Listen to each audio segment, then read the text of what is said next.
Weird animals that will blow you mind. The axolotl, also known as the walking fish, is a type of salamander that can regenerate lost body parts, including its limbs, spinal cord, and even parts of its brain. The platypus, found in eastern Australia, is one of the few mammals that lay eggs instead of giving birth to live young.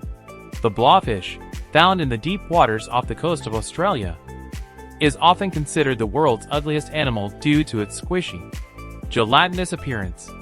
The male seahorse is the one that carries and gives birth to the baby seahorses.